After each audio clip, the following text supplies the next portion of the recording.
ولی کے پہچاننے کے لیے کرامت شرط نہیں ہے، کرامت ایک ذریعہ ہے، ضروری نہیں ہے۔ کتنے اولیاء ہیں جن کی کرامات ہمارے تک نہیں پہنچی لیکن وہ اللہ کے ولی ہیں۔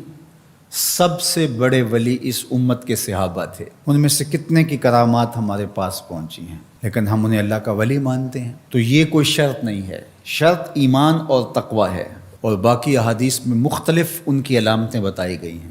الذین اذا رأوا ذکر اللہ، ایمان اور تقوی سے متصف بندگان خدا کی ایک علامت یہ ہے جب تم ان کی صحبت میں بیٹھو تمہیں خدا یاد آ جائے، اللہ کی یاد آنے لگے۔ تو کرامت معیار ولایت نہیں ہے اور شرط ولایت بھی نہیں ہے۔ تھوک کے حساب سے مارکیٹ میں بہت سارے لوگوں کی جعلی کرامات موجود ہیں، تو اولیاء کے لیے ہم عقیدت اور محبت کے جذبات رکھتے ہیں تو پھر مارکیٹ میں 2 نمبر بھی اس کا آئے گا۔ اور ہمیں پتہ ہے غذائی اجناس سے لے کر کے ادویات تک اور دیگر ضروریات زندگی تک کہ اصل کیا ہے اور نقل کیا ہے، تو ہمیں اس میں بھی غور و فکر کرنا چاہیے کہ اصل کیا ہے اور نقل کیا ہے، نہ یہ کہ ہم چند بدطینت لوگوں کی وجہ سے حقیقت کا انکار کر دیں۔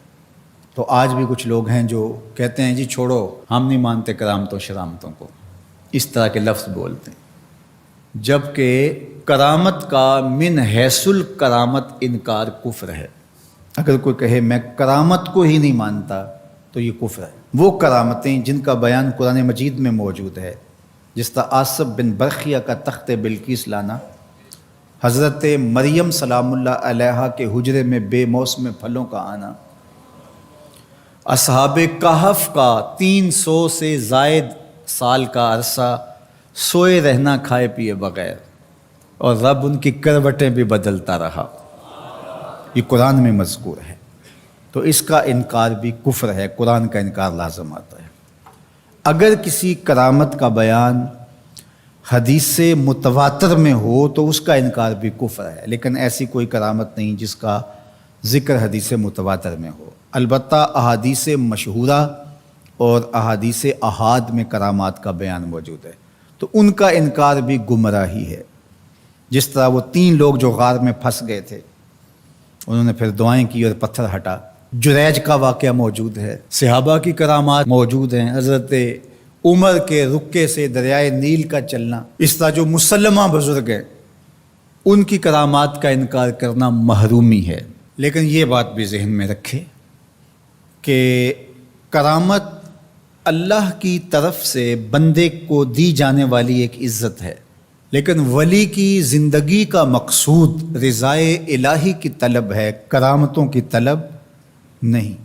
لیکن عمومی طور پہ ہمارے اسٹیجوں کے اوپر اولیاء کے حوالے سے جو بات کی جاتی ہے، بس آپ سننے کے لیے بیٹھے ہیں اور خطیب صاحب نے کان پہ ہاتھ دھرا اور 2-4 کرامتیں سنائی اور چلے گئے، معیار بتایا ہی نہ، جس کے نتیجے کے اندر بہت سارے عوام اس سے غافل ہوتے ہیں۔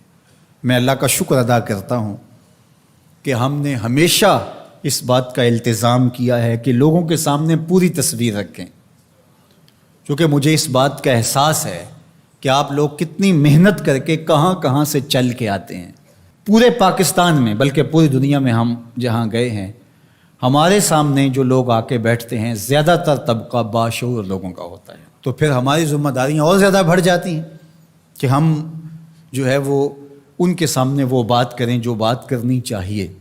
اس منبر سے آپ کو وہ چیز نہیں ملے گی جو عوام کی ڈیمانڈ ہوگی، وہ چیز ملے گی جو عوام کی حقیقی ضرورت ہوگی۔ اس پر میں بھی اللہ کا شکر ادا کرتا ہوں، اس پر آپ کو بھی اللہ کا شکر ادا کرنا چاہیے، اور نہ یہ کہ کچھ 2 نمبر لوگوں کے رد عمل میں ہم حقیقت کا انکار کر دیں، جس طرح معتزلہ کر رہے ہیں، اور ایک طبقہ وہ ہے جو رتب و یابس کو قبول کر رہا ہے، اور آپ نے ایسے شخص، ایسے لوگ کہ جو اچھے انسان بھی نہیں ہیں، لوگوں کو دیکھا ہے کہ ان کو ولی مان رہے ہیں اور ان سے اپنی حاجتیں طلب کر رہے ہیں، ان کو ہادی مان رہے ہیں، مرشد مان رہے ہیں۔ وہ شخص جو خود آشنا بھی نہیں ہے، وہ تمہیں منزل آشنا کیسے کرے گا؟ میں کتنے لوگوں کو جانتا ہوں جن کو فہم دین ہی میسر نہیں ہے. یہ میں ان لوگوں کی بات نہیں کر رہا جو منہ دراز ہیں اور بالکل ننگ دھڑنگ ہیں، ان کی بات نہیں کر رہا. جو بظاہر حلیے میں بھی ہیں ان کا فہم دینی ناقص ہے. کتنے ایسے علماء کو جانتا ہوں ان کی توحید کا تصور ناقص ہے. تو یہ بدبختی ہوتی ہے. اب وہ کیا کسی کی رہنمائی کریں گے؟ جو خود ڈوب رہا ہے وہ کسی کا ہاتھ کیسے پکڑے گا؟ لیکن عوام ظاہر ہے ان کے گرد آئے اور ان کا کاروبار چمک رہا ہے، اور کرامتیں ہیں کہ تھوک کے حساب سے بنتی ہیں، اور پھر اس کی مارکیٹنگ کرنے والے بھی ہوتے ہیں، اور پھر اسی بنیاد پر ہی جو ہے وہ ان کا سارا سلسلہ چلتا ہے. اللہ کے ولی یہ نہیں چاہتے کہ ہماری کرامات ظاہر ہوں اور لوگ ہماری طرف لپکیں ہماری کرامت کی وجہ سے. یہ نہیں ہے. الکرامات حیض الرجال.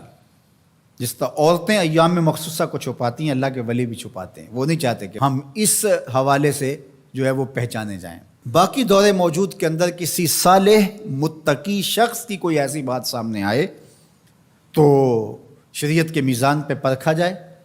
اگر وہ شریعت سے متصادم نہیں ہے تو مان لینے میں کوئی حرج نہیں ہے.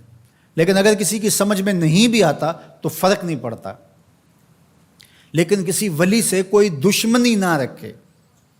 جو کسی ولی سے دشمنی رکھے تو اللہ فرماتا اس کا میرے ساتھ اعلان جنگ ہے، تو وہ پھر شخص محروم کر دیا جائے.